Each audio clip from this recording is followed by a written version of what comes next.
Sa pamamasyal sa mga lugar ay hindi inaalis ang pagkuha ng mga larawan bilang alaala. Noong hindi pa uso ang makabagong teknolohiya, may mga photographers na siyang kumukuha ng larawan ng mga bumibisita sa Baguio. Kumusta na kaya sila?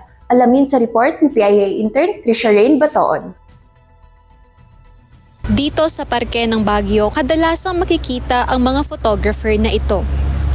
Noong hindi pa uso ang digital camera at mobile phones, sila ang tinatangkilik ng mga lokal at mga bisita para magpakuha ng larawan bilang remembrance sa pagpasyal nila dito sa mga parke. Sa pag-usbong ng makabagong teknolohiya, nabago ang larawan ng kanilang hanap buhay. Maganda daw noon, piso lang isang shot. Mura pa pero mahalaga. Medyo mahina ngayon kasi walang masyadong bisita. Bina ng kwan tulad ngayon, wala na. Kung wala yung attire namin dyan, wala na. Wala na kaming kita. Lumipas man ng ilang dekada, nanatili pa rin sila sa kanilang propesyon kung saan nasaksihan nila ang pagbabago ng panahon.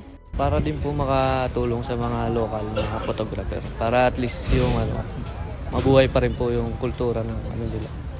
Parang po kasi siya, parang mas feel na feel mo na nasa Baguio kapag sila yung kumuha. Tsaka yung kahit na paano po yung effort po nila sa susut po namin, sa kumbaga mas feel po namin yung sa lugar po na dito po kinuha yun. Tsaka yung memories po ng pag nakita namin na nakadevelop doon, parang mas iba na, ito yung sa Baguio na nagbakasyon tayo ulit doon. Yun po. Yun sa akin naman po, para talagang iba talaga pag talaga sa mga photographer po na sinauna kasi parang yung feel ng tawa mo para talagang i-express mo tapos natuturuan nila kami din paano talaga ang tamang posting yun. Bagamat may mga hamon, patuloy ang pagkilos at pagkilala sa kanilang ambag sa kultura, kasaysayan at turismo ng Baguio. Photos are also considered memories, considered as souvenir. That's why we are having photo shoot. Noong kasi, ang tao sa kagustuhan na magkaroon sila ng souvenir, mag-aantay sila, magpapaprint sila. Hindi tulad ngayon na meron na silang sariling mga camera, marunong na rin sila kung paano mag-edit, paano gawan ng buhay ang mga pictures. Kaya hindi ganun ka in demand tulad nung araw. Nung araw nga, nandun pa tayo sa ilang days pa ang develop, di ba? Pero ngayon kasi instant na. Mahina talaga kung ipukumpara mo sa nakaraan. Pero, sorry.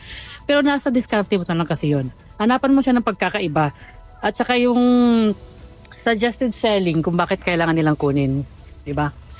Kasi kung sarili mo ang camera mo, basta kuha ka lang ng kuha. Sa amin kasi, ika-capture natin yung sinasabing memories nila at saka yung love. Ang ating mga photographer sa parke ay naghahanap buhay ng marangal. Sa bawat click ng kanilang camera, isang alaala ang nabuo at isang kwento ang kanilang babalikan dito sa Baguio.